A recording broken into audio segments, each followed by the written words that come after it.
ganun pala ayun. Ang galing naman ni Chase. Naisip ni Chase yun. Ang galing naman ng brain yan. Ang galing naman ng brain mo, no? Very good pala yung brain ni Chase. Super. The best brain ever. Ano nga yung IQ mo? Plus ano yung IQ ni Chase?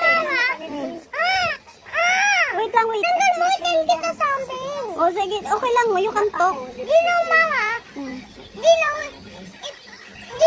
if natanggal ang tooth mo, that means you need to hide it under your pillow so a tooth fairy can give you money. Ay, mamaya i-hide natin pag natanggal to, ha?